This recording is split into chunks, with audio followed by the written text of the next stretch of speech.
It's just a shiner. A bit of a shiner. Oh, heavens to Betsy. Alright. We could drop this, I suppose.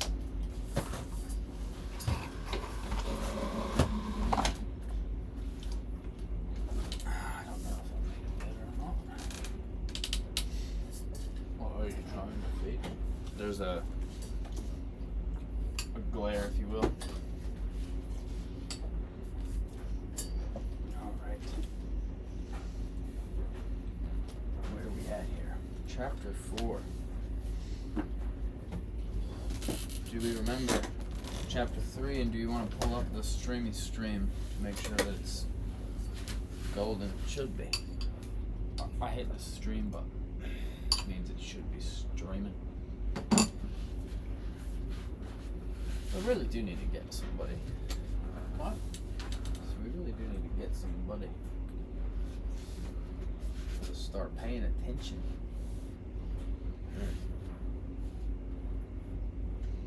Well, I wish my desk came in the whole way. What do you mean? I wish I had another shelf that came in. Oh, it was like a double. It was like a U.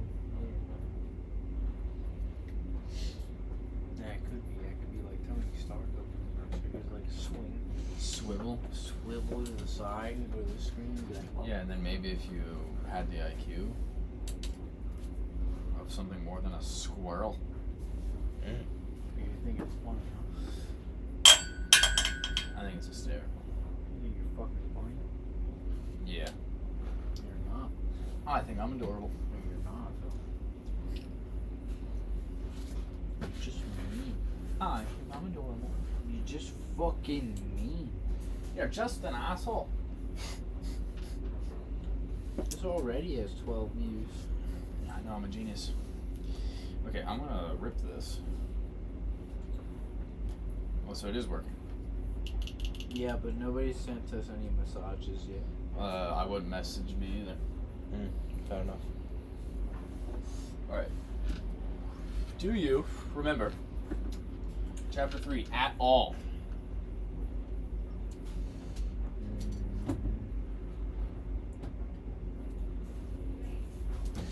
I know I remember something about chapter 3. Dylan?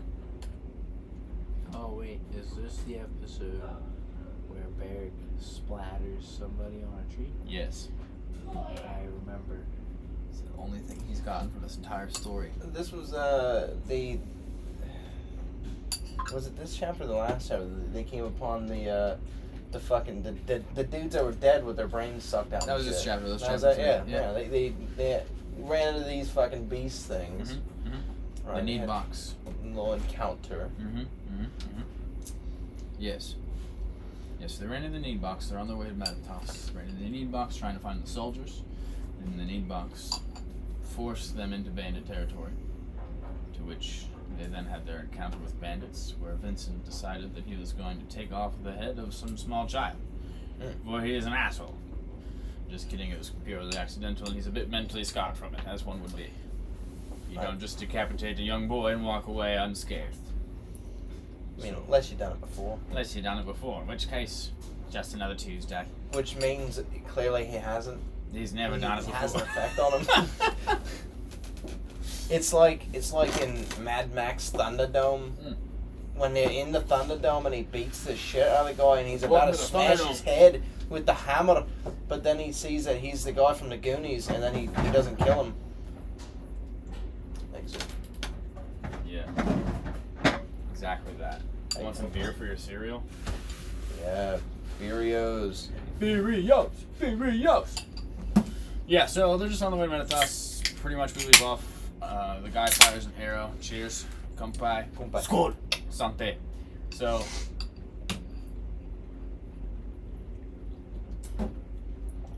yeah, they get into the fight. Vincent's too distracted to save Alexander, so Ghost has to intervene. Which was Alfira's idea, to only intervene if they were going to die. Outside of that, he was basically just supposed to follow them. That's the only time he was supposed to be like, hey, don't die. Don't do that. She's going to be mad at me. So he hands him the torch, tells him to walk off further down the path, and that's it. That's where chapter 3 ends. Not a whole lot to go over. A summarize. It's called a summary of one chapter, 15 pages. I covered the main bullet points. These need box, they drag their knuckles, right? Basically, They're yeah, knuckle draggers. yeah, they're knuckle draggers. They dangle all the way down here. Rotted, ashen-like skin, rotted hair. Anything else to add to that? Well, didn't they rip open someone's fucking chest? That's how they look. They like dig in the chest. They look for what they want. They're picky eaters. Did you say like he dug a hole or something? In his Yeah, chest? it's like it looks like fucking incredible visually. the way I worded it was like a dog digging a hole. Yeah, that's right. Yeah, so he's basically like the need box, just like peel it open and search your insides for what they want. Incredible thing to see. Yeah, God, it's just so gory. like he's fucking trying to get a rabbit out. Yeah, and he's just tugging on it. Like Cujo. Yeah. Yeah, so I tried to make monsters that make me shiver. Shudder. We got it in another Brothers Grimm episode. Jesus Christ. All right, yeah. Any other questions? Otherwise, we can kick this off. How many pages is this one? Oh, probably about the same. All my chapters are about the same length. We'll go 1, 2. Wait, 1, 2. Oh, I can just add. I'm smart. Yeah, I didn't know we were gonna do page by page counting. Well, you know. Figured you just skip to the next chapter, do a little 90. little minus algebra. 73, which is 17 pages. Yeah, that's right. Yeah, all right, that's not bad. Well, that's shorter than the last one, though. I don't remember. They're all around 15 to 19 pages. They fall into that bracket. I don't think anything's more than 19 pages. I could have sworn the last one's like 20 something. Maybe. I don't know. It doesn't matter. Anyway, are we ready? Shall we begin? A head nod will do. I've been waiting patiently. Okay. Vincent watched the trail of smoke as it swam up from the fire into the canopy above. Soft rays of sunlight crept between the leafy treetops, flowing onto the forest floor. He pressed his back against a tree as he watched the others sleep. The sound of footsteps approached him from his right, but a familiar voice called out before he fully stood up. "Relax, it's only me," Ghost said quietly. Vincent sat back down and remained silent. "Did you sleep?" Ghost asked, taking a seat beside him. Vincent left his eyes on the fire and shook his head. From behind his dark mask, Ghost followed Vincent's line of sight to the fire's embers. He allowed the silence to grow momentarily as he searched for words that might pass as wisdom. "Vince, I know you don't have a choice, but why do you want to be a guardian?" Ghost questioned quietly. Vincent tried to answer, but found his words buried beneath his tightened chest. He took a few deep breaths to fully break out of his dissociation. "I want to help people," he finally answered. "That's it? Healers help people. Craftsmen help people. Hell, even dogs help people." Vincent sighed. I don't remember much about my father, but I do remember how people saw him.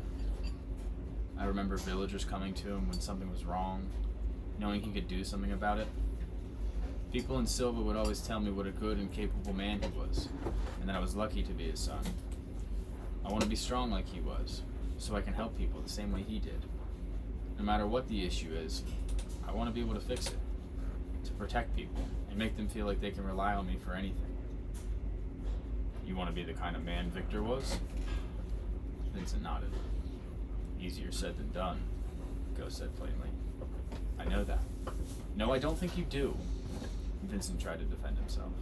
"I have to train and get stronger. I have to learn how to use my favor once I get it. I know it's not going to be easy. That's not what I'm talking about." "Then what do you mean? How many children do you think grew up without a parent because of your father?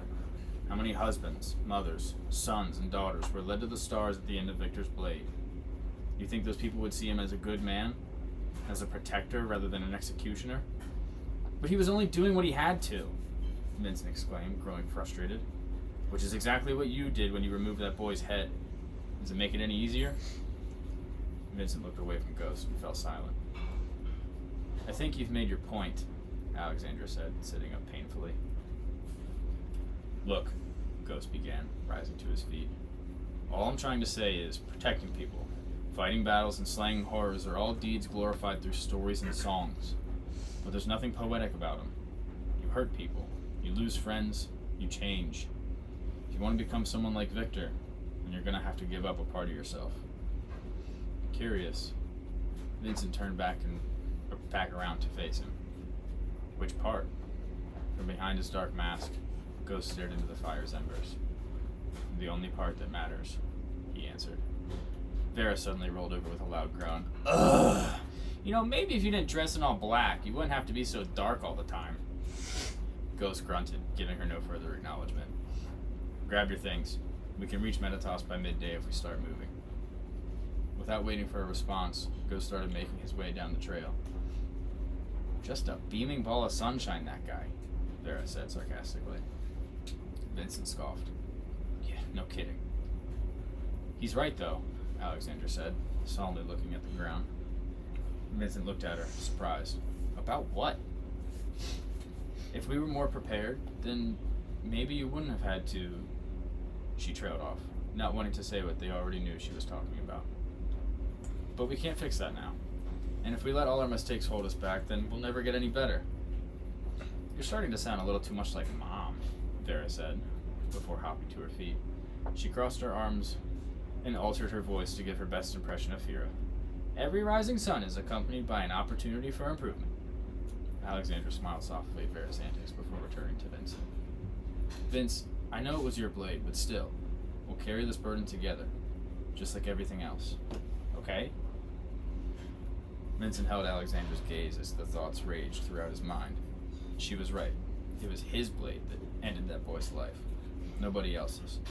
Claiming the fault was all of theirs as opposed to his own only felt wrong somehow. Almost like he was failing to accept responsibility for his actions. But as he looked behind her blue eyes, he knew Alexandra felt just as responsible as he did, and there was no doubt Vera and Varric did too. So again, she was right. This was yet another challenge for them to overcome, and they would do it together, like everything else. Okay, Vincent said softly, his spirit somewhat restored. The corners of Alexandra's lips turned up ever so slightly. Good. Now let's wake up the big guy and catch up to Ghost before he gets even grumpier. Ugh, is that even possible? Vera wondered aloud. Alexandra grimaced at the throbbing pain in her shoulder as she stood up. I'd rather not wait to find out. Once Varric was finally awake, they gathered their things and set off for the final stretch of their journey. Despite the sun shining through the trees, a somber cloud seemed to hover over them all, which Vera attributed to Ghost's looming presence. But as they steadily marched on in silence, each step slowly felt a bit lighter until the trees began to thin, and they found themselves at the edge of Thornruff Woods. The forest edge circled the entirety of a vast and shallow pit, now the only evidence of a star that had collided here many years ago. The ground was covered in bright green grass with dandelions, weeds, and flowers, all reaching for the sun. And there, in the center of the pit, rested the capital city of Meditas. High circular stone walls covered in roots and vines rose from the ground to a battlement that ran the entire perimeter, with a guard tower every few hundred feet. While the city was as marvelous to them as they had read about, what made them all forget their words was a tree that grew so tall the leaves befriended the clouds. Strong limbs big enough to be trees themselves, all connected to a broad bowl that ran down into the heart of the city. With the sight of Meditas in front of them, the troubles of their journey seemed to vanish momentarily. I imagine you can find your way from here, Ghost said. Where are you going? Varric asked. Somewhere dark and unpleasant. Ghost walked over and stopped right in front of Vera. Still angered at his lack of aid throughout their travels, she crossed her arms and stuck up her chin. Don't ever steal from me again, he said threateningly. Vera's eyes widened and darted to the ground, guilty. Alexandra stepped forward to Vera's side, looking through Ghost's mask and into his unseen eyes. Thank you, she said. He gave her a nod and vanished a moment later, leaving behind the smoke-like trail once again. With him gone, they made their way to the gates of the city. By the time they reached them, the sun had just begun its descent into the early afternoon hours. There were 2 younger guards in bright silver armor standing behind tall iron bars in an archway. One of them was tall and frail looking with a bushy upper lip, while the other was a tad shorter, but much rounder, as if he had been eating all the food the skinnier one left on his plate. "State your business, Meditas," the skinny soldier said with a lackadaisical tone. Vera placed her hands on her hips proudly. "We're here to become guardians." Similar to the bandits, the 2 soldiers exchanged a look and burst out in laughter. Vera hung her head. "Why does everyone laugh when I say that? Why do you feel the need to keep telling people?" Alexander scolded. Vera shrugged. "I'm excited." "Someone gots to be pulling our chain, Bulk," the round soldier said. The skinny man, referred to as Bulk, leaned against the iron bars for support as he laughed deeply. "They gotta be, Skull! There ain't no way there's more of them." I don't know what accent this guy has. What? What does he mean, more of them? Varric asked, confused. Alexander shrugged her shoulders, equally confused. Skull pointed at Vera through the gate. "Say, girl, you're messing about with us, ain't ya?" "No, I'm not messing about with you," Vera mocked. "We're really here to become guardians." "Watch your tone, girl," Bulk snapped. "We're soldiers of Meditas, which means we can put y'all in irons for disrespecting us." "You'll do no such thing." A man's voice seemed to come from nowhere, startling the guards. "Kai?" Skull squealed. "When did you get here?" This was the best voice you've done so far. The author's cracking himself up with his words. He's squealing. You think you're funny, huh? I don't know why that cracked me up, though. Yeah, I'm hysterical. I told you I'm adorable. Bitch, I'm adorable. A middle-aged man whom nobody had noticed before was leaning up against the wall, his foot planted against it for support, with an open novel in his hand. He wore a piece of black cloth wrapped around his head, holding back silver hair that draped down to the center of his neck. These four say they're here to... I know who they are. I know why they're here. Open the gate. Kai fired back firmly before Bulk could finish the sentence. The 2 soldiers hurriedly moved towards the gate wooden winch and began to turn the handles, raising the iron bars. Kai flipped the page of his novel, patiently waiting to greet the 4 newcomers. Once the party was finally inside the walls, Kai closed his book and faced them. "Come with me. I'll take you to your quarters." The 4 of them exchanged a look of uncertainty and did as instructed. The farther Kai led them all throughout the city, the more the sky became blocked out by the tree above. Massive roots snaked their way through the city streets, climbing up and over the moss-covered stone walls when they needed to. Leafy vines, overgrown with an array of multicolored flowers, wrapped their way around the thick and spidery roots, giving a brilliant contrast to the chestnut bark beneath.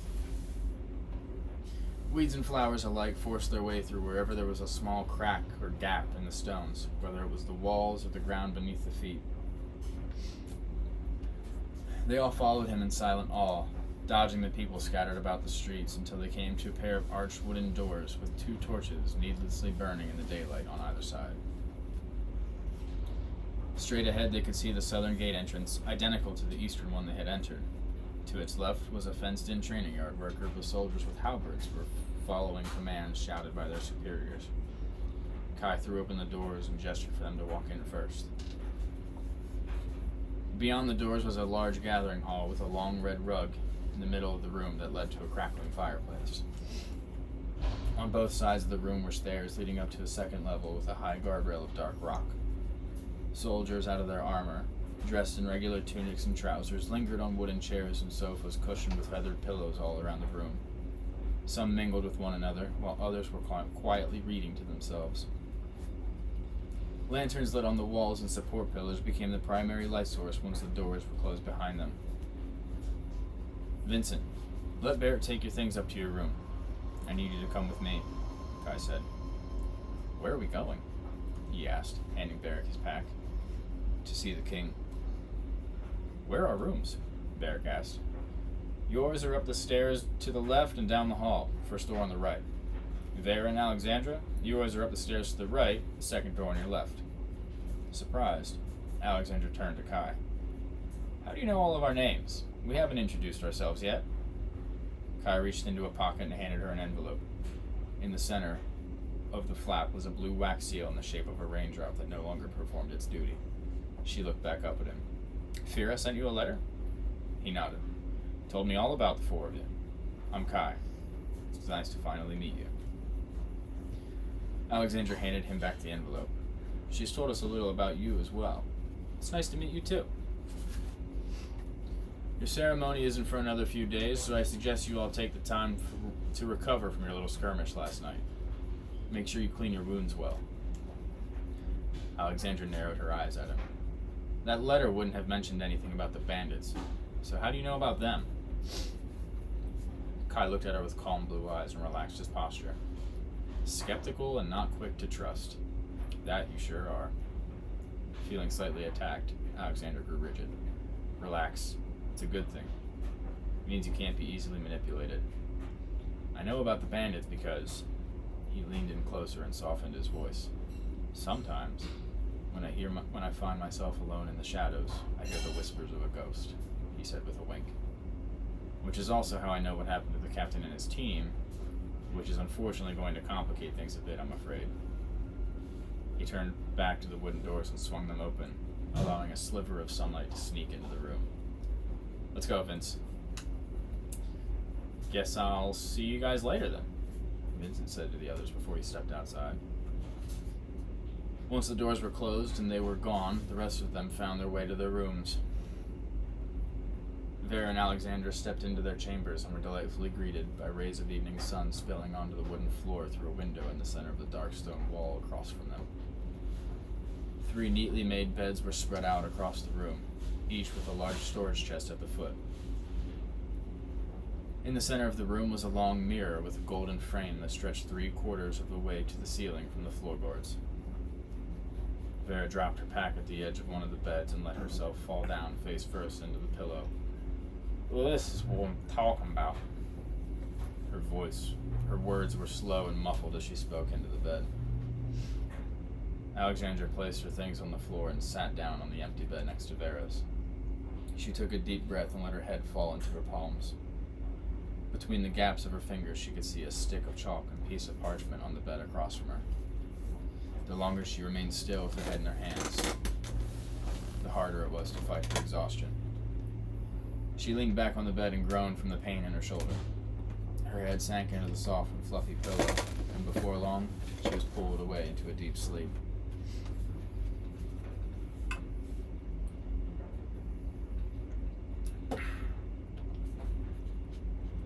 Not a moment after Barrick opened the mahogany door to their own room, a shrill voice punctured it. Mahogany. Mahogany. This is hand-carved mahogany. Break it down. Not just any mahogany.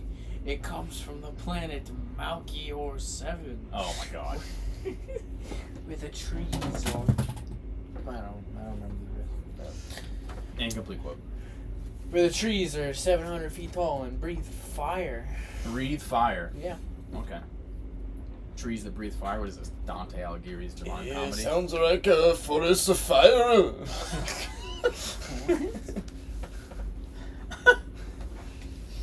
Trees breathing fire, bro?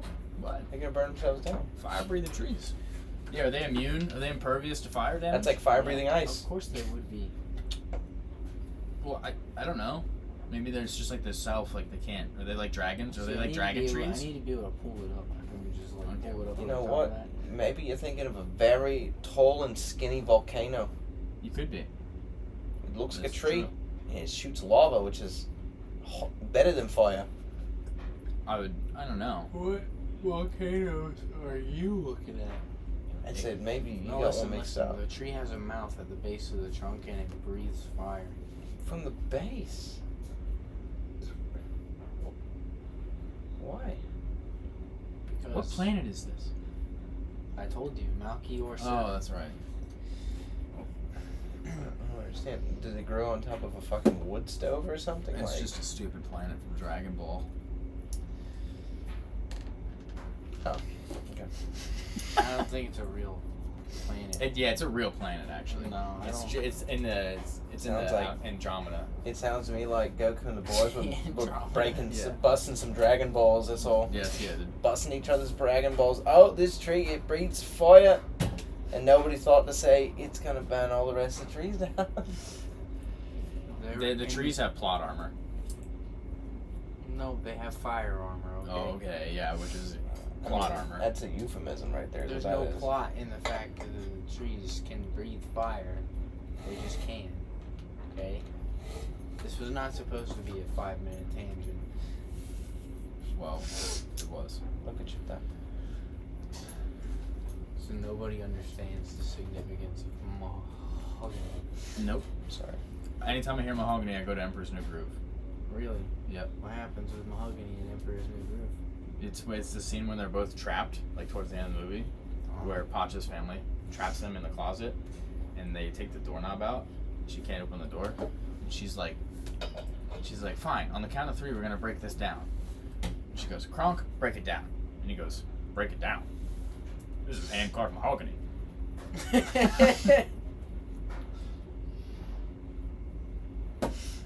That also is funny. That is valid. You know what? That is a valid response.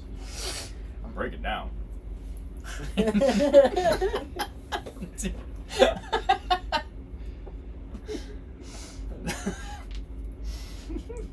So underrated. Classic.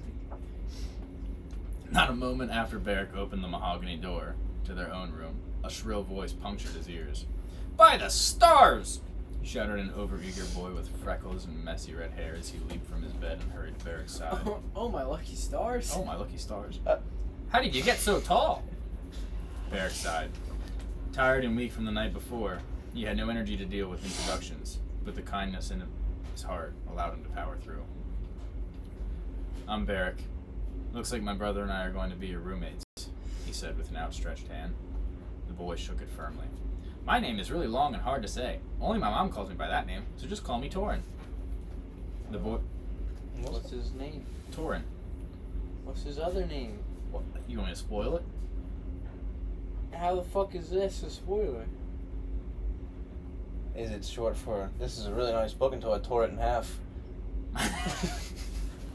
Toran, not Torit. Oh, damn. Toran. Fuck close. Wait, so there's gonna be a cool way that you uncover his name?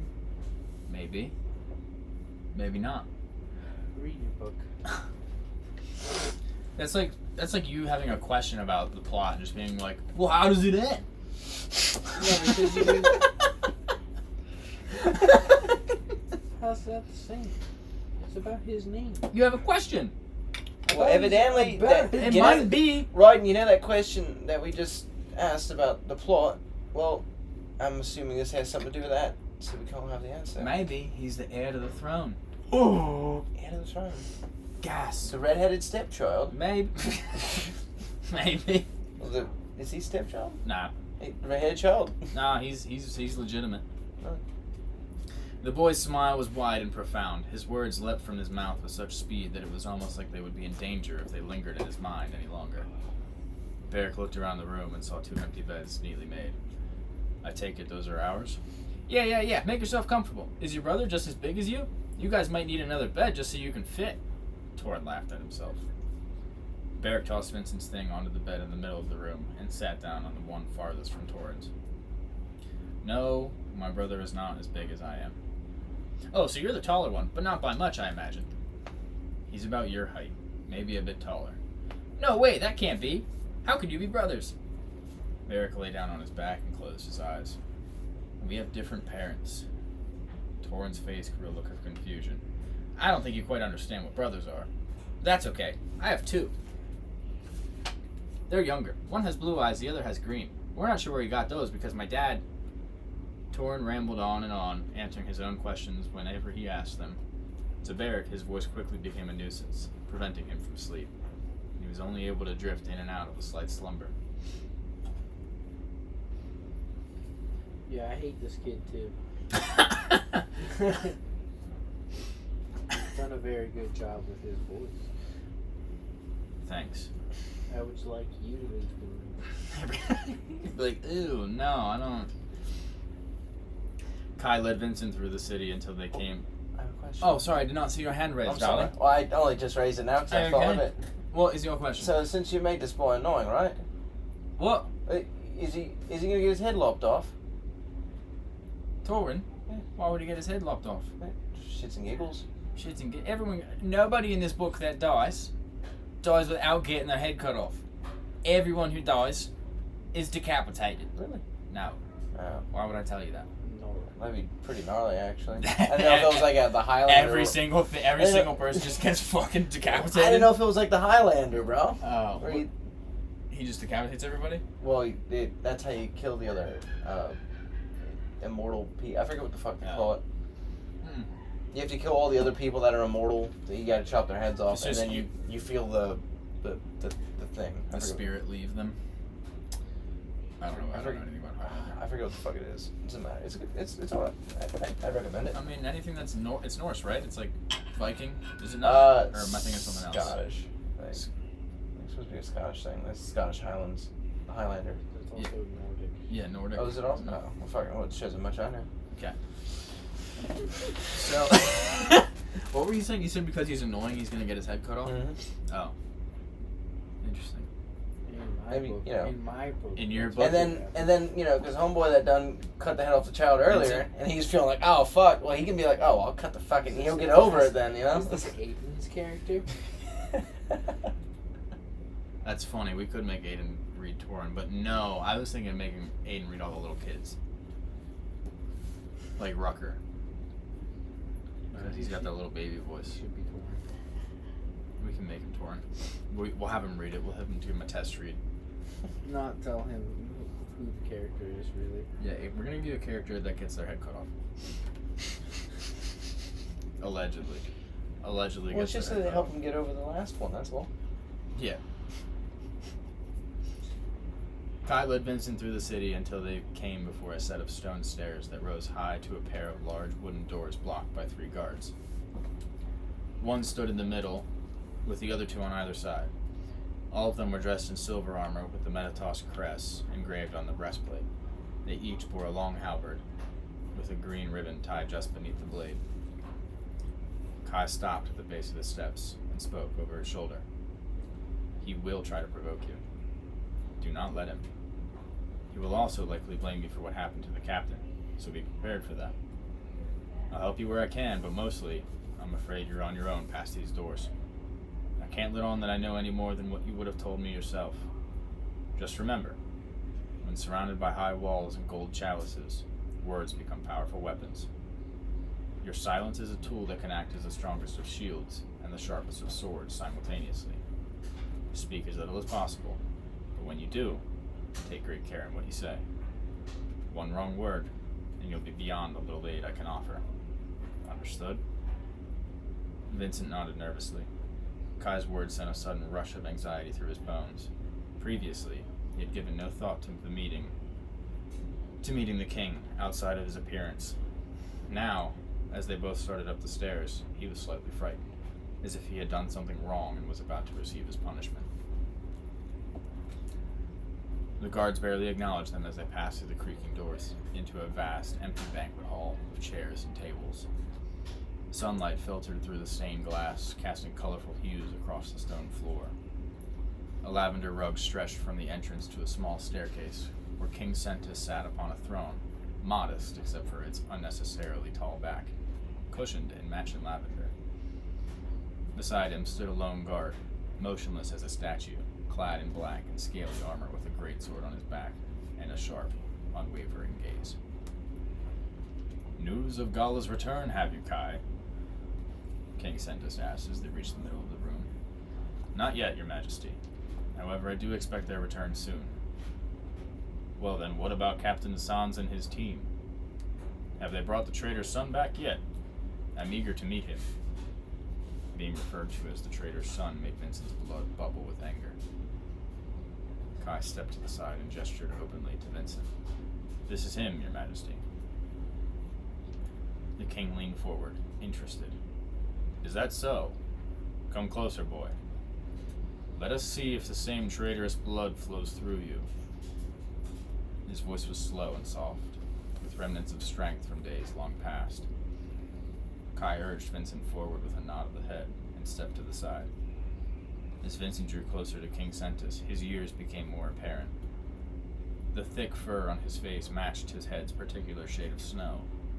He wore a golden crown with multicolored jewels all around the band and a deep blue and white robe that draped onto the floor.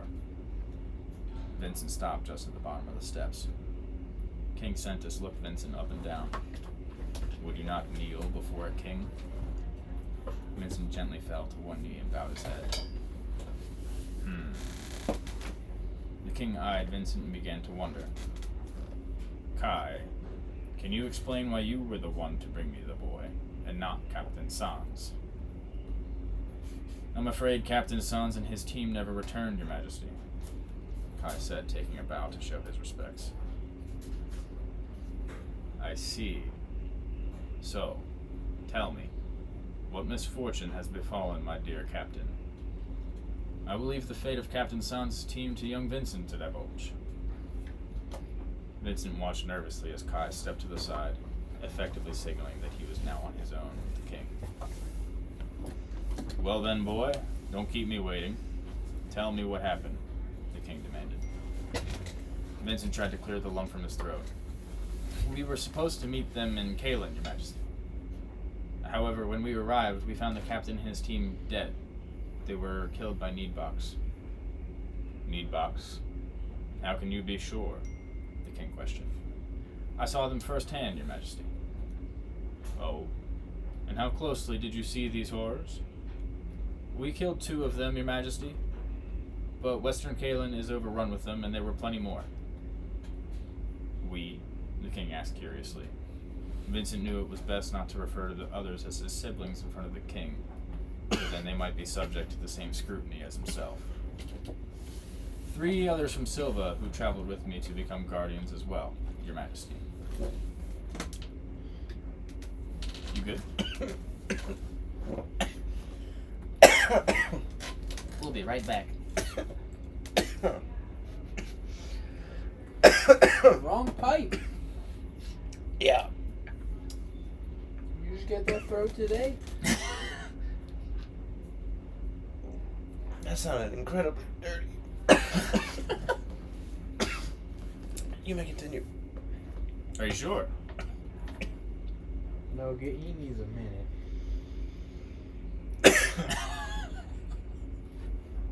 You're gonna start reading it, man. It's just Dylan's just gonna be over there. You're his face turning purple.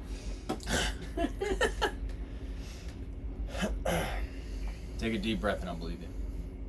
What's up? No, that was an exhale. Okay, he's made it. Good. Yeah, he made it through. I see. So you expect me to believe that my most distinguished captain and his hand-selected soldiers fell victim to a couple of horrors, yet 4 inexperienced children were able to best them without issue? What do you think about that, Rayahan? Sounds like a cover story, Your Majesty, the guard behind the king replied. My thoughts as well. Seems more likely that you and your friends slit the captain and his soldiers' throats in the middle of the night while they slept. Vincent was astonished. Kai had warned him that the king would blame him for the captain's death, and he had expected to be treated poorly, but this was a wild accusation. Your Majesty, I swear to the stars I'm telling the truth, he responded in a panic, rising to his feet. The king never told you to rise, boy, Rayan barked. Vincent quickly dropped back to his knee. You swear to the stars, you say? Do you have any evidence to prove your claim? King Sentis inquired. Vincent shook his head. No, Your Majesty. All I have is my word. Your word? Tell me, what is the value of a word from the mouth of an oathbreaker's son? Vincent's eyes fell to the floor. He felt defeated, as if any moment now they would take him away and throw him in a dark cell.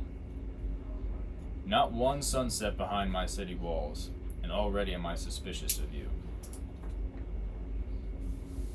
Yes. Did you just refer to Victor as an oathbreaker? Yes. Is that not a thing in Baldur's Gate?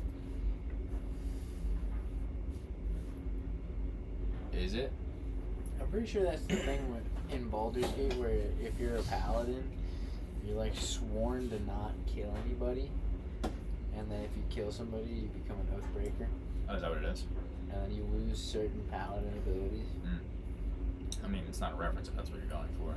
I do remember you doing that, though.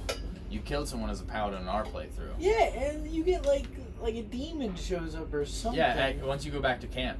He's there. And then he's like, you fucking killed somebody. You son of a bitch, you. He's like, you're no longer a paladin. And then I'm like, what? And then it's like, now you can't heal your party. Now you have to do other shit. And I'm like, what? It's like, I didn't mean it. And then it's like, you got restarted. Yep. That's fucked up. Yeah. No, it's not a reference. I mean, it's just an oath. You broke an oath. Therefore, you become an oath breaker. That's all. Baldur's Gate's kind of cool. Baldur's Gate is cool, but I didn't like playing it split screen. That was why. Playing that game split screen sucked. I'm totally lost here. Got nothing out of that. It's like a Dungeons and Dragons kind of game, but RPG, turn-based. Real nerd shit. Pardon. Not one sunset behind my city walls, and already am I suspicious of you. I don't trust a single breath uttered from your lungs. Luckily for you, however, that's what Rayahan here is for.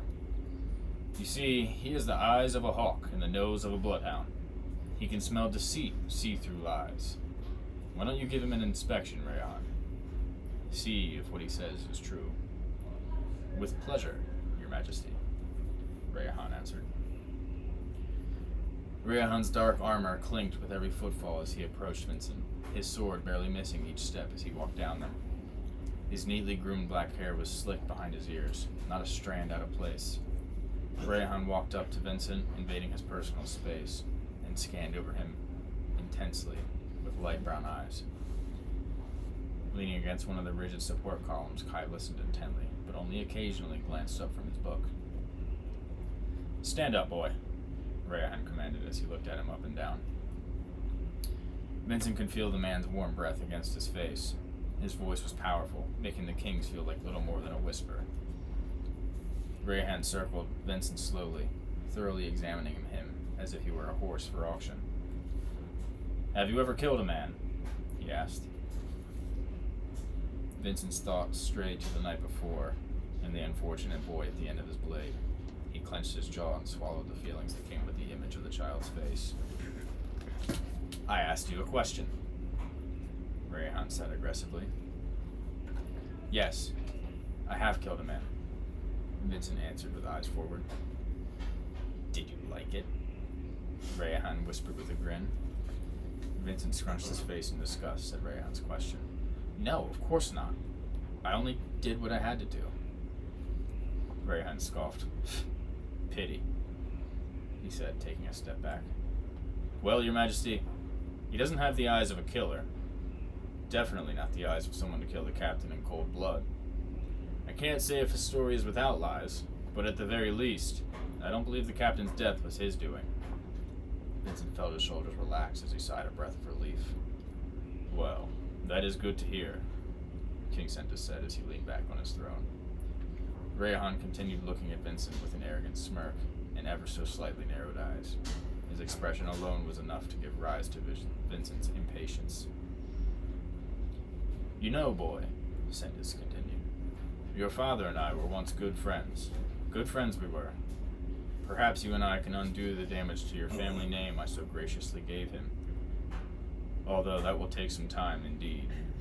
You see, I still don't trust you, and my trust will not be so easily won. Please do not give me a reason to force Rayahan out of retirement. I doubt he even remembers how to swing that sword of his. Rayahan swiftly pulled his sword off his back and maneuvered it around expertly.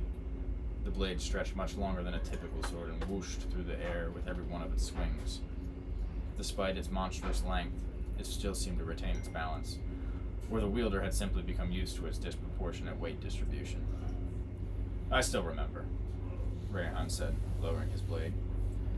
Poetic as it would be, young Vincent, Sentis started. Rayahan quickly raised his blade to Vincent's neck. I would hate for you to meet the end.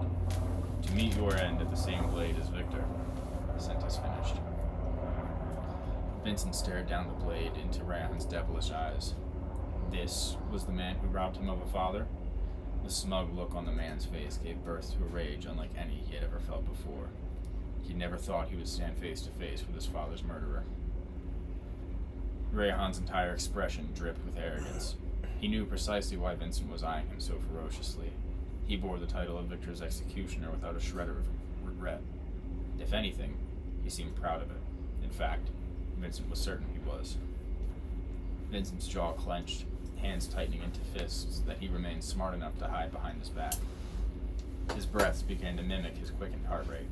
He saw Rayhan's lips move and felt the vibration of his voice, but heard none of the words uttered. But he did hear when the king said, "It was a true shame that he couldn't send that whore mother of yours to the grave as well." Vincent's eyes widened, logic and reason fleeing his consciousness. He drew his fist forward, and just as he began to take a step, Kai slammed his book shut, drawing everyone's attention, and ultimately staying Vincent's movements. "Will that be all, Your Majesty?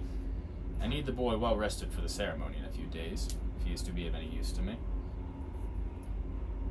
The king looked at Kai for a moment before he eventually motioned for Rayhan to return to him. Vincent eyed the man fiercely with emerald balls of abhorrent fury as he walked away from him. "I believe my point was clear," the king replied. "Yes, that will be all." Kai bowed his head before he collected Vincent. With a hand on his shoulder, Kai led him back out of the royal hall. Once outside, Vincent stormed down the stairs, ignoring Kai as he called after him. Teeming with rage, he failed to notice the man walking past, and as they bumped into each other, he reacted. Vincent threw all of his rage into his hands and shoved the man to the ground. But no sooner did the man fall than Vincent's anger twisted into an immense regret. "I'm so sorry. Are you okay?" he asked as he reached down to help the man. The man looked up at him, full of confusion and frustration. He refused Vincent's hand, pushed himself to his feet, and brushed the dirt from his white trousers. "First, you throw me to the ground, then you offer to pick me back up. What gives?" the man asked with a fiery tone. Vincent averted his eyes. "I'm sorry." Kai stepped to the man's side and placed a hand on his shoulder. "Please forgive the boy, good sir. Are you all right?" The man nodded. "Perhaps you should teach him some manners." "Manners he has. However, control over his emotions he does not, and that is what has caused you harm. Such will be his lesson today. I apologize that you were a casualty in his learning. He is my responsibility, so if you would accept this as a token of our apology." Kai handed the man 3 copper coins from his pocket. "For a drink, on me. May you enjoy the rest of your day." The man accepted the coins and continued down the street, mumbling and grunting away. As he drew farther out of sight, Vincent slumped against the stone wall behind him, with his mind torn asunder by a raging storm of emotions, and no way for him to release them. His eyes welled up with tears. He clenched his jaw in a failed attempt to hold them back. Kai observed his struggle momentarily before he sat down on the ground beneath, next to him. "Do you believe the things they said back there?" Kai asked. "No, of course not," Vincent choked out. "Then why allow the words of unfamiliar men to anger you?" "Because they're wrong. My father was a good man who saved thousands of lives, and so did my mother." Victor was indeed a good man, and Fira is far from deserving of their disrespect. "How would you know?" Vincent snapped. "You're not marked as a rogue, and the king clearly sees you as an ally, so you didn't choose to fight alongside them in the war. My mother spoke kindly of you, but after you just let them insult her, and my father's memory, I can't understand why." His words were sharp and harsh. The anger within him snuck out in his voice, whether he was aware of it or not. Kai gently scoffed and hung his head silently for a moment before he responded. "Regretfully, you are correct. However, that does not change the fact that your parents only care about how you see them. As long as you know who they truly are, the false words and fallacies spoken by others should hold no weight against you, no matter what chair they sit on." Vincent let his head fall into his lap. Hey, yo, pause. What? But another activist get killed. Wow. Ooh, dude, I hope the stream crashed before you said that. What the fuck? Is that what happened?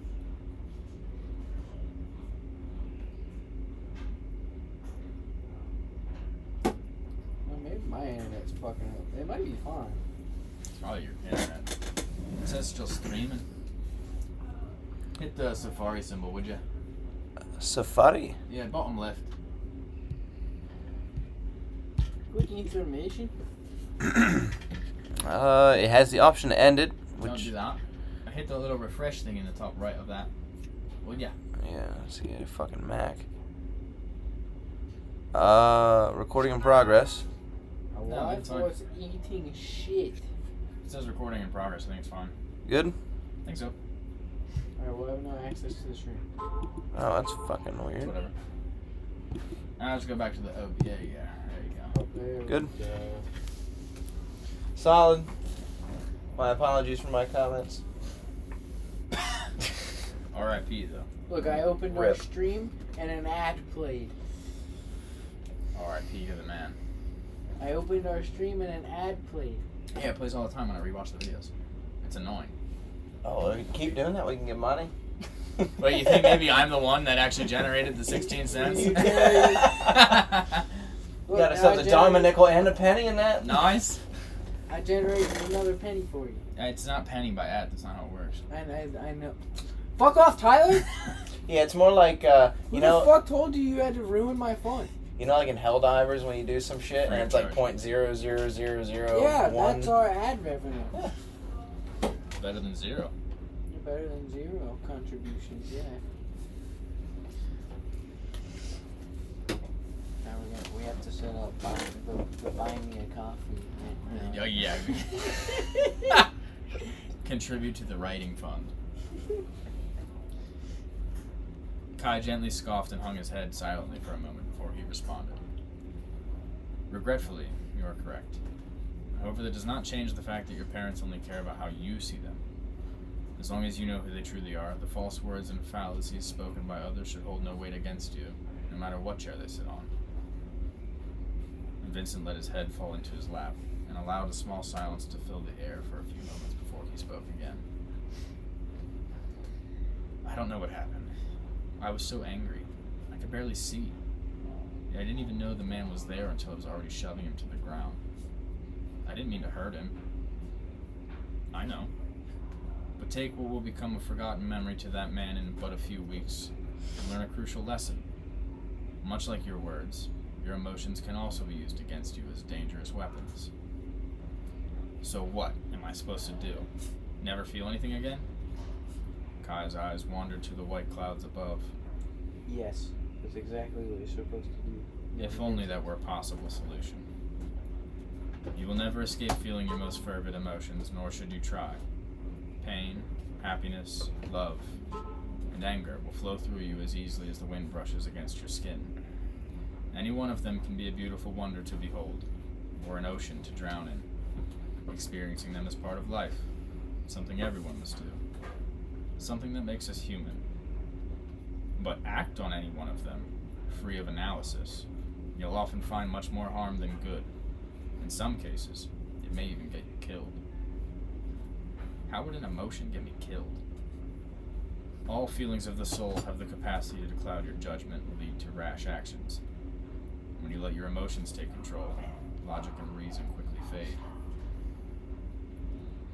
I've never felt like that before.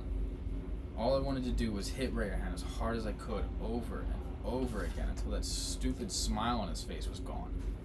How do I just pretend like I don't feel something like that when I can barely even hear myself think? Controlling your emotions is a skill like any other. It takes practice. You learn to refuse admittance to what would anger most and become non-reactive to what seeps through. It's an undervalued ability, arguably more powerful than any favor from the fountains. Kai looked into Vincent's eyes and spoke with gentle grace. The beasts of our world take many forms.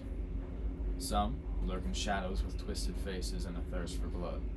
Others wear robes and crowns, hungering for power. But the worst monster of them all will always be the one inside of yourself that you failed to tame. Kai watched as Vincent took in his words and fell silent. After a moment, he slowly rose to his feet, extended a helping hand to the slouched boy at his side. Come on. Dwelling in the past will bring you nothing more than depression and sickness. Take the next few days to explore the rest of the city. Once the ceremony is over, your days will be much busier, so enjoy it while it lasts. I trust you can find the way back on your own. I think I can figure it out. Good. I'll leave you to it then. Kai turned away and disappeared down the road. Vincent spun around a time or two, trying to remember which way to go, until he finally picked a route and made his way back to the barracks in a silent reflection. That was it? That's it. That was fucking fast. That's it. Pretty boring chapter. Filler episode. So, Definitely not filler. not, maybe a little expository. Expository, sure, but filler, no. Crucial So- information. I want to know if I missed this, because it's very possible I'm good at missing shit. Was it the king, or was it another character that is, Vincent's dad's killer? Or? Yeah, it was the guard that was next to the king, Rayahan. Oh, okay. He Alright. executed it? Yeah, he was the one that For what? his Vincent's dad. Is that a genuine question? Why was he executed? Was it going over in that chapter? No, Okay. it was gone over in previous chapters. No. More Mind than refreshing once, us. it sounds Okay. More than once, it sounds like. Yes, more than once. Okay, for what? Victor used to lead the army, and basically what happens is they become aware that another nation is going to attack Abnor, and Victor's like, okay, let's go protect them, because that's a problem if they get control of that fountain, and also let's not let just people die when we can help them. And the king was like, no, and Victor's like, fine, fuck you, I'll do it myself. So Victor takes everyone that's loyal to him and just leaves. So they essentially go AWOL traitors. They're all marked as traitors. So everyone that follows him goes to Abnor, and they all have this big war that breaks out, which is where they find Vera, Barrick, and Alexandra. Will they find them? Yes. Oh. So they're the sign. Yeah, kind of. Like, yeah, they're kind of like the 3 fucking Hidden Rain kids. That's pretty much, that's a great way to. Shall I kill these children? Yes, that's kind of what happens. That's exactly what happens, actually. It's in the middle of a war, and they find 3 orphans. One of them happened to drink from the fountain, which is why Alexander's arm is fucked up. So then, Ghost is the one that finds them, and he's like, I'm not just gonna let you guys chill. So he's like, hey, Firo, what do you guys want to do with this? And she's like, I'll take him. She Jiraiya's. Yeah. She Jiraiya's out. Yeah. So they're given to Firo, and then Firo raises them, which they then become Vincent's siblings. Shall I kill these children? It is very funny. It's so funny and dark. But yeah, so Victor is when they come back from the war, Victor is executed because he's a traitor. He's executed, and then everyone that followed him was marked as a rogue. And they're banished from the city. And if they ever return to it, they will be also executed. Damn. Which is why Firo's like, I can't. She says that. She's like, if I ever go near that city again, it's going to be the end of my days. Because she'll get killed. She'll get executed. They don't have IDs on all these people. No, though. but they're all marked. Marked. They give him the Yellowstone brand. No, every rogue has 2 parallel lines cut into their face. It's like a representation. It's like They all have the Yellowstone brand. yeah, they all have the Yellowstone brand in their chest. You know, they're all marked on their face. That's why Vincent, when he's yelling at Kai, he's like, "You don't have the mark. You're clearly not a rogue. You clearly didn't go fight with them. So fuck you." But no, like, guilty by association. What do you mean? Well, was it Vera or Thera? Fira, his mom. Yeah. Yeah. So she was a rogue. Yeah.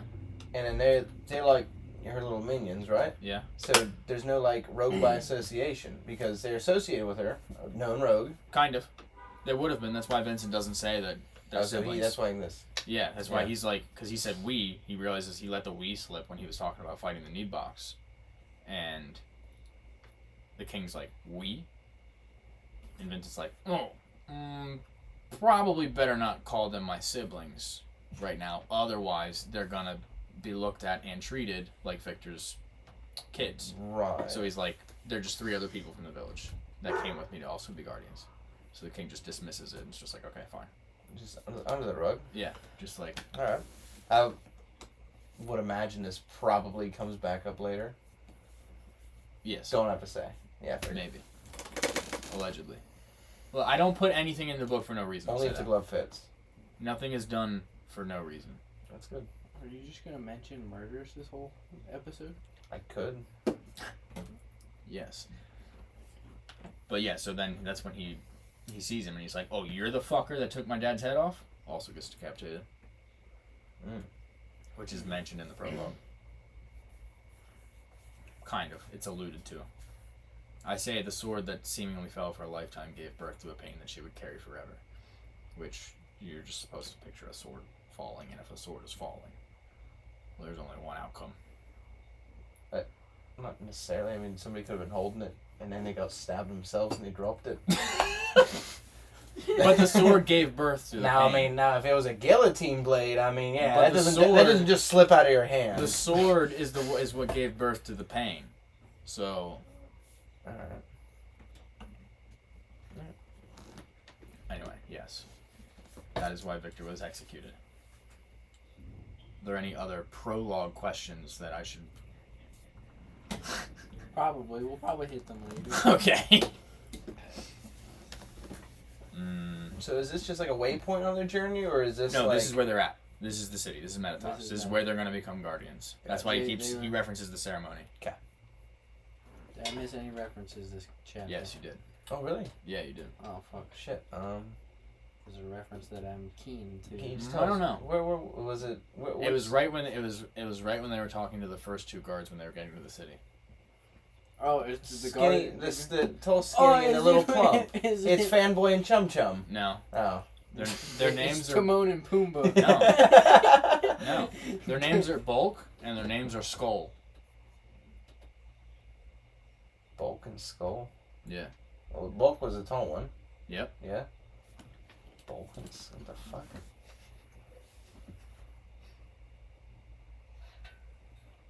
Let me know when you give up.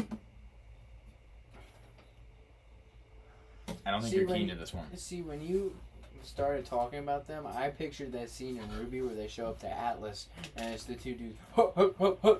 Yeah, they're kind of like that. I mean, they are idiots. They're supposed to be idiots like that. Yeah. So but they are idiots, and that's it's what reference. I picture, but I can't picture any. I don't think you're going to.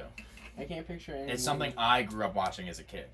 Oh, but we would have no clue. Not that you wouldn't have a clue, but yeah, probably no clue.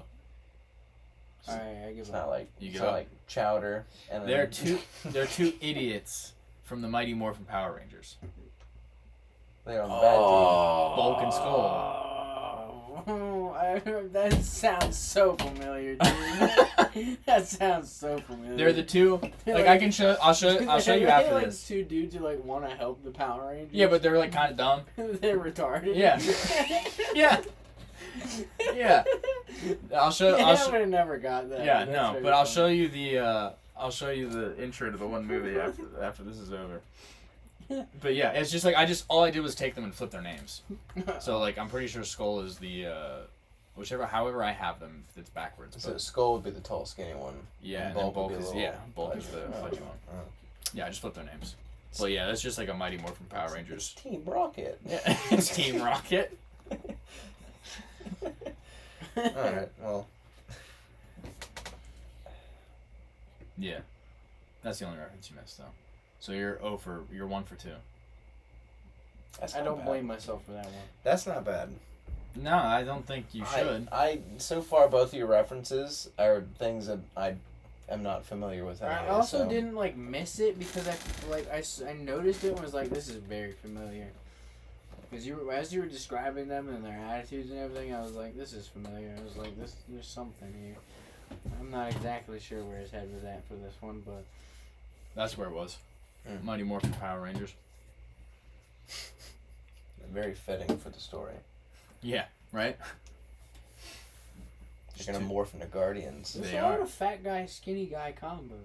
There's There a is lot. or not? There is. There are. Oh yeah, there's a lot. Oh, yeah. Super Bad with Jonah Hill and Yep. I forget the other actor's name. Oh fuck. Scott Pilgrim. That yeah. Well, Yeah, Michael Cera. that's fine. That's it, yeah. Thank but you. God damn it. His name is Scott Pilgrim. It will always be Scott Pilgrim. Yeah, it is. Though. Or Francois. What movie is that from? Fuck, what movie is that from? Rebel Without a Cause? I didn't see No, I can't. It's something Rebel. I don't think it's Rebel Without a Cause. Maybe it is. It's kind of, I don't know if it's indie movie. It's fucking funny though. Rebel Youth? I don't know. I think it's Rebel Without a Cause. But basically Michael Cera has this alternate persona. Yeah, And he names it Francois. Yeah, I think it's Jay and Francois. Silent Bob. Oh Yeah, yeah, Jay and that's a Silent great Bob's a one. good one. That's a good one. Fat guy, skinny guy combos. You Just know, happens. Well, there was I was just playing Jack and Dexter, right? Yeah. And I got to one of the parts where they're in like a little mining thing, right? And you can give these fucking orbs or like currency to get these power cell things, Yeah. right? And there's a fucking group of miners where there's a little fat dude that's kind of like in charge, and then the tall skinny dude's a fucking like a. And I don't even know their fucking names, but there's Does it no- count? There's another Does it one. count if you do Jafar and the Emperor in Aladdin? Tall, skinny dude and a short, fat guy. He is kind of his right hand man. what about like twins? Like, not to say Arnold Schwarzenegger's skinny or nothing, but Danny DeVito's definitely short and fat. That's true. You don't get the reference. Mm-mm. What movie is that from? Twins. Oh, just from Twins. Yeah. They're like, I forget what the context is. It's like one dude, like, I don't remember if it was like he stored his sperm and they gave it to like two different girls or something, or what exactly the storyline was, but then they found out they're related and they're like completely fucking different people. Yeah, I mean, it's not. There's a little couple more factors other than the daddy there. Yeah. But yeah. Yeah, no, it was just a little. I don't know. I mean, you say it's boring, but that's because you're stupid. That's not, I mean, it's just, you need to have patience, because when a story starts, I mean, there's so much shit you gotta like introduce.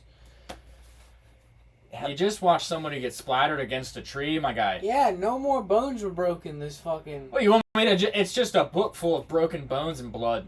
Yeah. That sounds fun, actually. It's better than Pages. For fuck's sake, they're not even Guardians yet. Oh my god.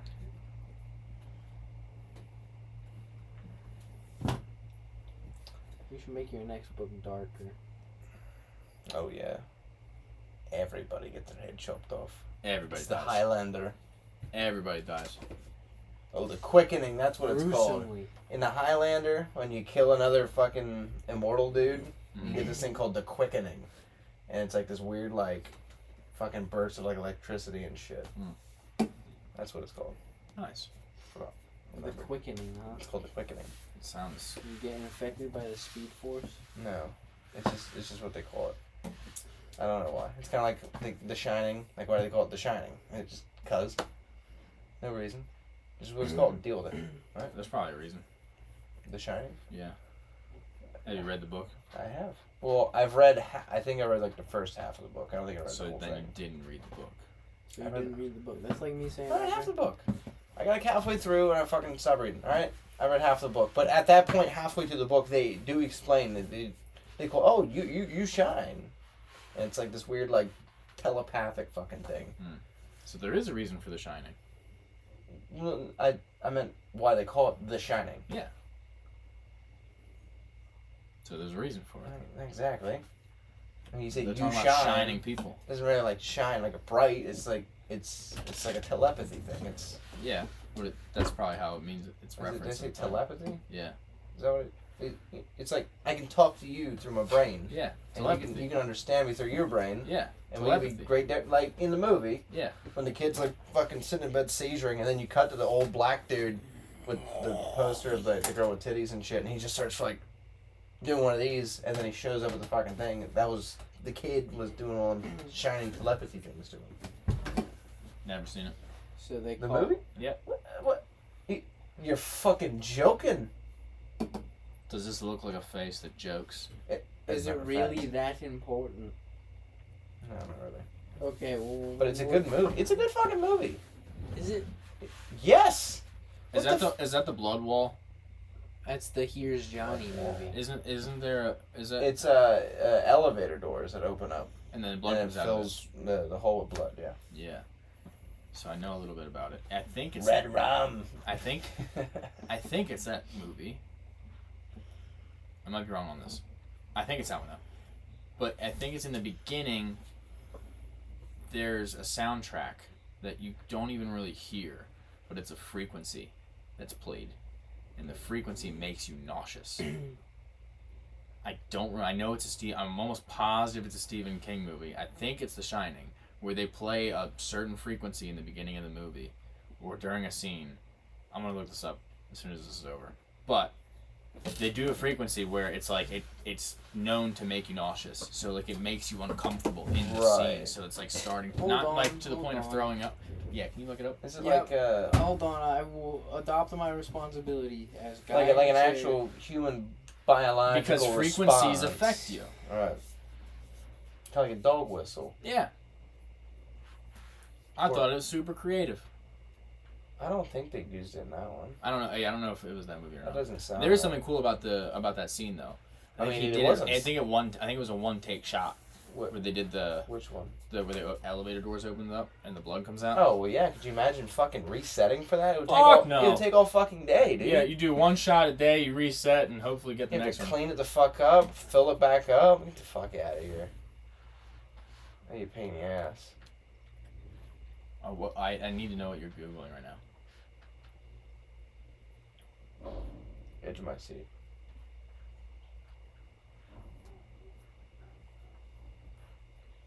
I don't know what you're talking about.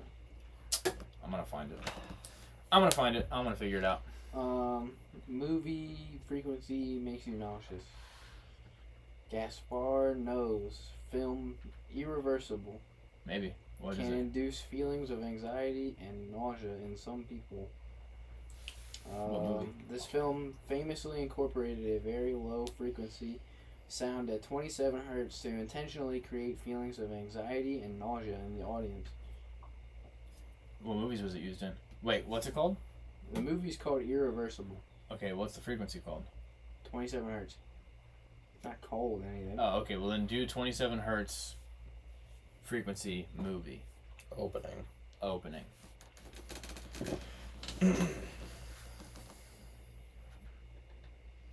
Yeah, I never heard of Irreversible. Neither have I. Or maybe I have.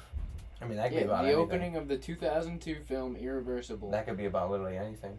There's a lot of things that are irreversible. Okay, hold on. This has to be what you're talking like about. a Dodge with a broken I transmission. don't know if I've seen it, so that's not going to help. But I mean, I guess it has to be, yeah.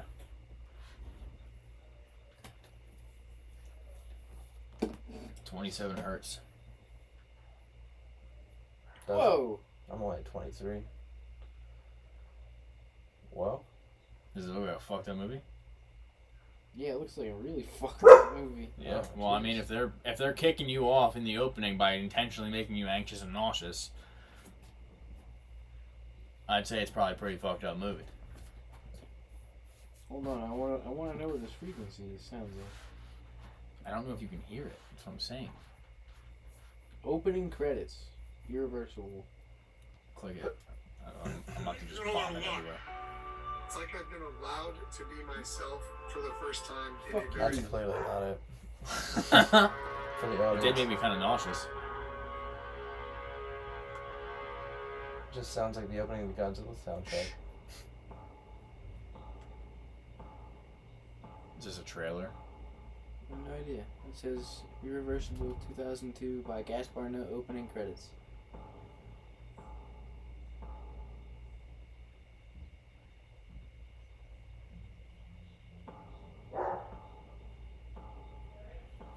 drum.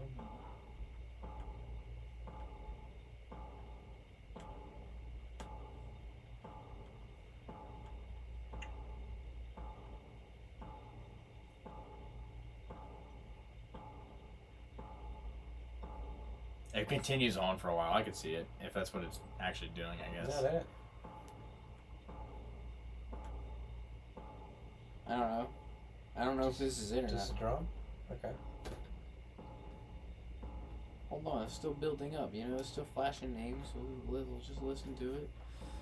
I'm impatient. I am impatient. You can just skip it forward a little bit. Oh. Nope. Never mind. Oh.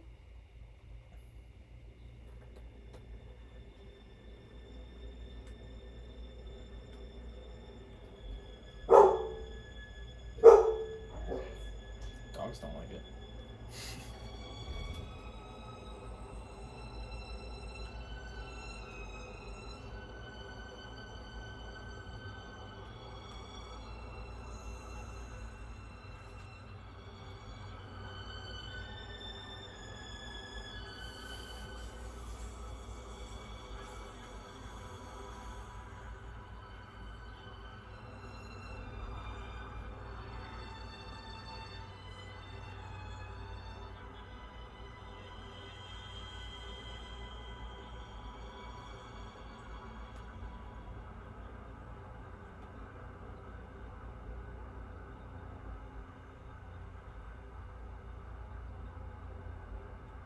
I don't know anything about this movie and I kind of want to watch it. It looks fucking creepy.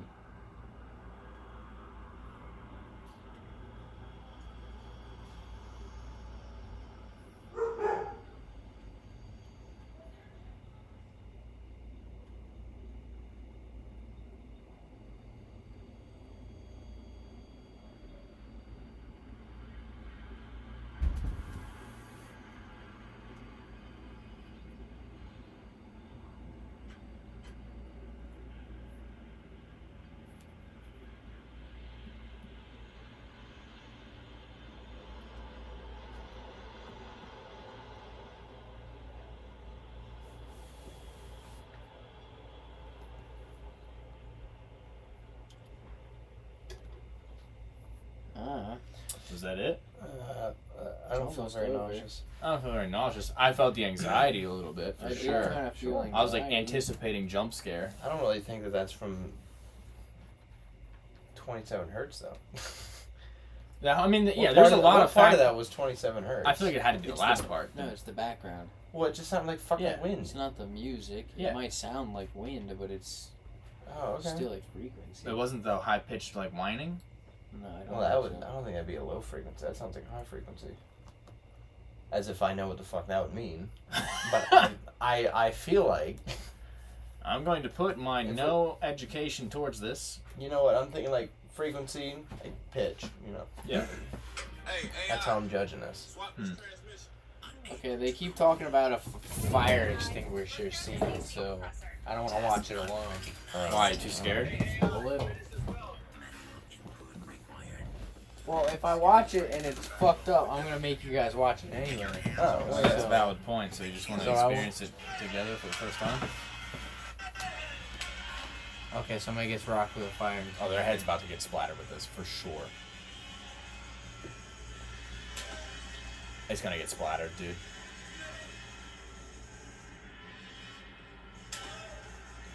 Ooh, damn, dude. Oh, he's gonna get fucking splattered, dude. I'm telling. Oh, So it's like that electric hum in the background. Ooh. Damn, dude. Wow. Jesus Christ.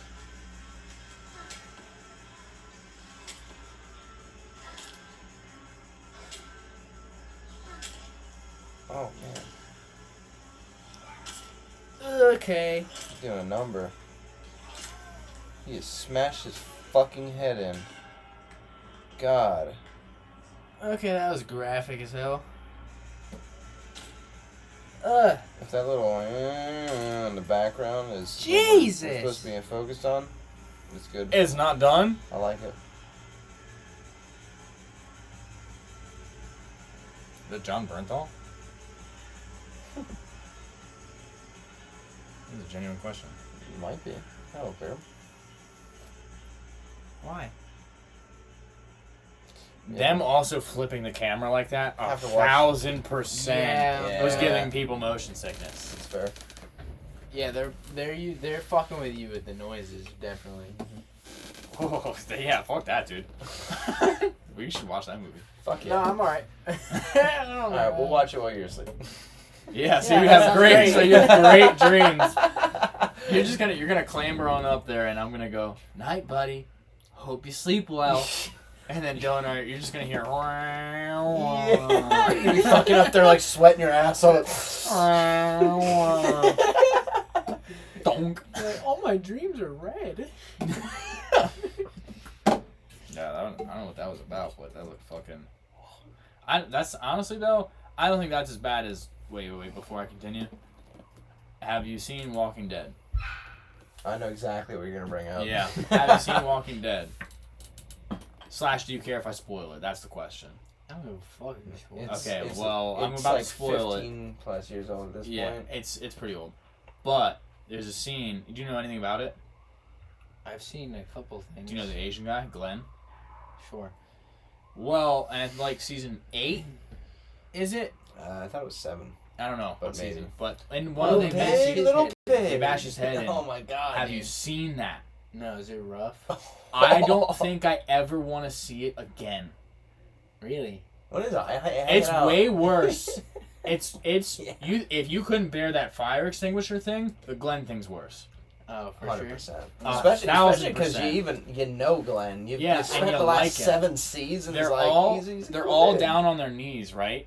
And Negan's walking around with a barb. Is it barb? I think it's either chains or barbed wire. Yeah, Baseball barbed bat. wire, Barbed wire, Yeah. baseball bat. Yeah, so he's walking around, and then all of a sudden, he's, I don't know what the fucking context of the scene is, but he's talking shit, and then all of a sudden goes, alright, and just fucking cracks him on the head, and Glenn falls and just starts twitching immediately, and he's like, oh shit, I'm pretty sure his eye's hanging out of his face. Yeah, His that's eyes what I hanging thought. out, and he's twitching, so he's still alive. Oh, he's still alive. Yeah, he's still alive, and Negan's like, oh, look at him, look at the poor sucker.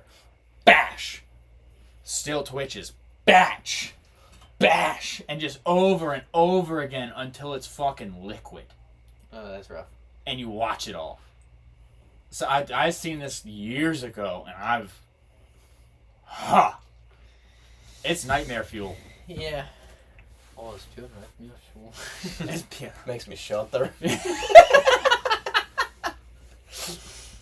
That'll make you shudder. Yeah. Yeah. Yeah, if the fire extinguisher scene was too, like, for you, There's a lot of scenes in that show. Pull it up. that are like, pull it up. oh, you want me to Pull the just scene up. Yeah, pull the scene up. Fuck yeah. Oh, I don't know if I can handle it, dude. I'm getting nervous. Really? Oh. Oh, dude, I love this scene. Oh. Dylan's like, I'm a sick fuck, dude. You are a sick Dude, I remember fuck, dude. I was in, 2nd grade? You remember Miss Breon? Yeah, dude. Of course, I remember Ms. She was hot, I guess. Dude. Yeah. Anyways. Of course I remember. You know She how, was like, hot. when you're a kid, they, beginning of school, they give you them little sheets. Oh, tell us about yourself. What's your favorite this, and that. Favorite movie? I put fucking House of 1,000 Corpses. You're- Fucking Rob Zombie film. Dude. This is 2nd grade. Yeah, dude.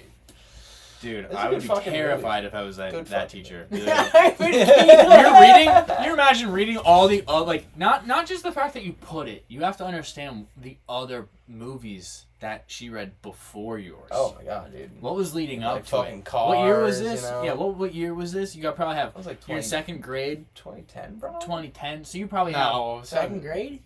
Oh yeah, you definitely were in 2nd grade, 2010. Yeah. That sounds There's right. no way. I was in 8th grade. Oh yeah, actually that does sound right. No, Maybe 2010 it sounds was. about right. Yeah, that's probably Maybe. pretty accurate. There's people that were born in 2010. That's Oh. crazy. Right, yeah, I know. That's crazy. But you guys are 6 years behind me. So if I was in 8th grade in 2010, Oh, there you go. That makes sense. Okay. That lines up pretty well. yeah, that's accurate. 2010. What was out? Yeah. Yeah, you're probably talking. I mean, I'm thinking all the Disney movies, Yeah, Lilo and Stitch. Fucking. Cars. All Monsters Inc. Yep. Ice Age, especially for second graders. So it's like, what's out? What Disney movies were fresh for second graders at that point? Yeah, probably Cars, probably one of the Ice Age movies. Up didn't come out by 2010, did it? Yeah, it did. Up was Almost definitely positive. out. No, No, Up I don't was know. out. I don't know if it was out or not. It was around that sad. time, though. Nate and I skipped school to go see that, and we were both Oh, like, that movie is incredibly sad. yeah, we were like, oh, The let's go first, see like- the new First, like, Pixar 2 minutes, Disney it's movie. just like, oh. Yeah. Up came out in 2009. Perfect. Nice. yeah, Nice. right. So probably Up. But yeah, Nate and I skipped school to go see it, and then we're just we come out of the theater and go, we should have went to school. Fuck. Now I'm heartbroken for the rest of the day.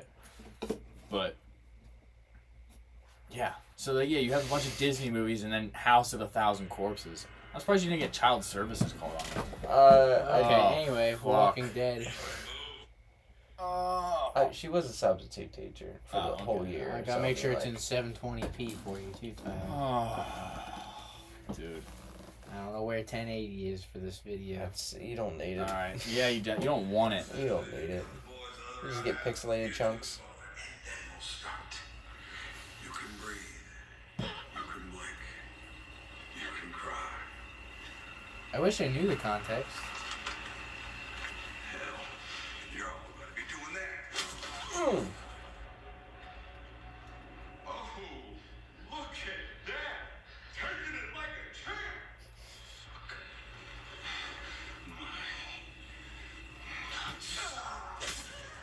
Suck my nuts. Valiant last words. Dude, my heart rate's going up. I'm not even kidding.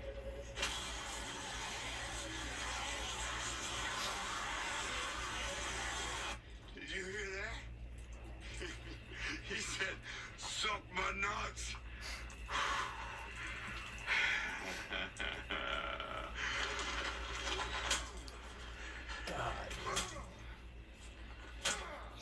Winchester's daddy. That's who that is? And that's who Negan is. Yeah. Yeah.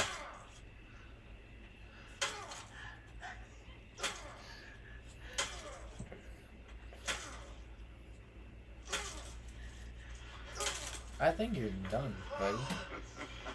Being a dead horse. Oh my goodness! Look at this! Oh. Disrespect, man. I need you to know me. This is a villain introduction. So, back to it.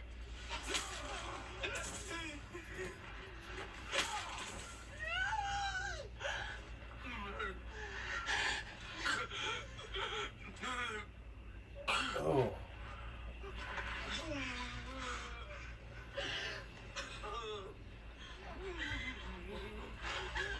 Buddy, you still there? I just don't know. It seems like you're trying to speak, but you just took a hell of a hit. I just popped your skull so hard, your eyeball just popped out.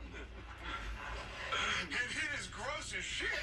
Yeah, I'll find you.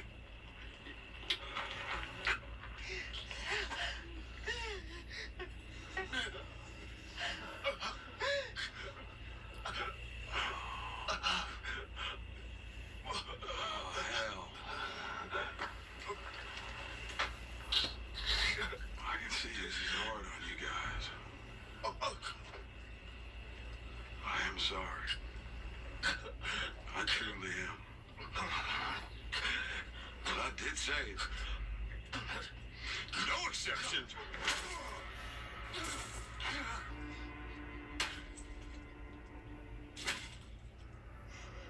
Did they clean this up? I think they cut out where, like, I think Daryl ran in to help and they, didn't let him. I think that's what happened there. You bunch of pussies. I'm just getting started.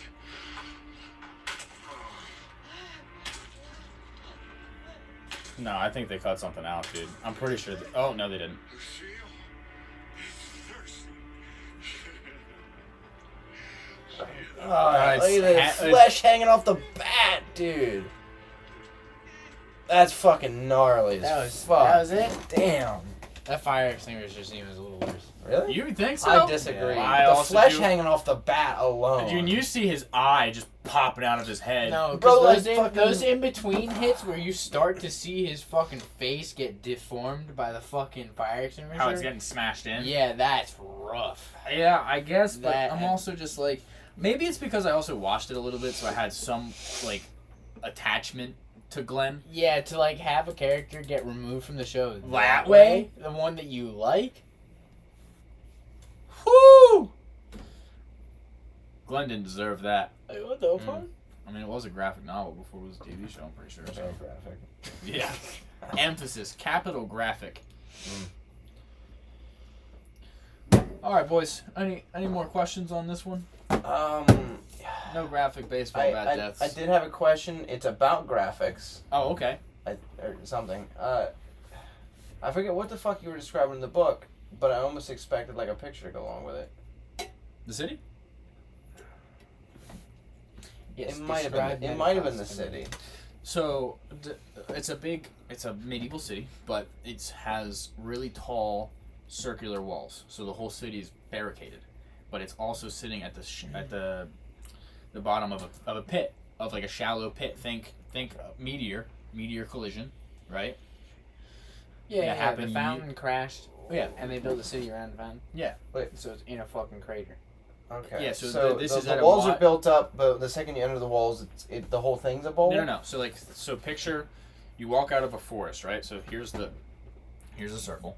Okay. My fingers are the trees. Right. The pit, the collision, the crater from the collision starts right at the drop off of the trees, basically. So it's like trees, drop off. The city is in the center of the crater, and it has the circle stone walls on the outside of it. So crater in, walls up. Yes. That's terrible for combat. I mean, It's that's not- just it a wouldn't- horrible strategy to set your city up like that. But if it's also you- not- if it's- you ever expect to get attacked. It's a shallow pit too, so I don't think it's like very deep. Oh, alright. So the walls still stick up pretty high. They're above ground level. It's Yeah. not like it's like deep and then you can shoot into the city with arrows and stuff. Like you'd still have to fucking. Okay. It's just a shallow pit. Okay. All right. And so it's like I thought about that. I was like that would be really stupid. Okay, No, That it's so just a would be wide and incredibly shallow stupid. pit. Yes. Wide and shallow pit is exactly how I described it. Okay. So they It's just like a step down. I think I just needed like that extra explanation because Yeah. I think I misheard you as to how exactly it works. And then- I heard like trees and then form into pit. And I'm like, wait, the trees form into the pit and that's the city. Like that's why I was like, I was looking over like You're trying to No. look for a picture. No. no picture. pictures Alright. are done. And that pit is also, it's not barren. It's all covered in like it's a field. It's like weeds, flowers, dandelions. Well, yeah, it's grass. probably been however it's many years years. ago. You know, It's yeah, years yeah. Okay. And then you have that, just a stone city that's got the circular walls with it. And then the big tree, the big Johnson, like Avatar type tree, Right. Avatar, blue Avatar type tree. It's in the center of the city that grows all the way up, towers above it. And then because of that, all the roots and everything that grow off of it just snake out into the city. Okay. So it's like you have roots that are just growing and then like climb up and over stuff whenever they need to. They climb down alleyways, like, and they're covered in flowers and stuff that are blooming. Very green stone city. Green white stone city. Herbaceous, Sounds floral. nice. Is it like what's the architecture looking like there? Like Take some inspiration from like Roman and Greek or like Aztec, I think they'd be more Roman Greekish. Yeah. It'd be more because they have a lot of wood, so there's a lot of wood that's available. The stone's already there for Right. a long time Do they ago. take wood from the tree? Yeah, they aren't ents. What? They aren't ents. So yes, they take woods from the trees, so they have a lot of wood. I think he was referring to the tree, not the trees. Oh no The no no tree. no! That's a sacred tree. They don't touch That's that. what I figured. No no no. Okay, so what kind of wood would that? Would the tree be? Yeah, is it sacred mahogany? It's sacred mahogany. Sure. It's alien tree. Yeah. Oh, It's an it's alien. from Mexico. Is Wow. it? Is it? If I feed it people, does it sprout a fruit? No.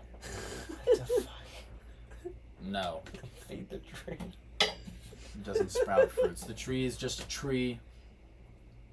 You'll be really diabolical. Are you Is sure? if it had like a twin tree next to it, right? Like two giant identical trees, right? And then like something like flew into them and like destroyed the sacred trees or something. Ending Or stream. maybe the villagers from within planted something in the tree and made it look like it was something else. And made it look like they just They toppled blamed it on a straight fucking down. giant woodpecker. That was mind controlled with somebody's favor. Maybe the king? I don't know. Somebody came down and chopped down this fucking tree, and I already asked George Washington. He said he didn't do it. Oh my gosh.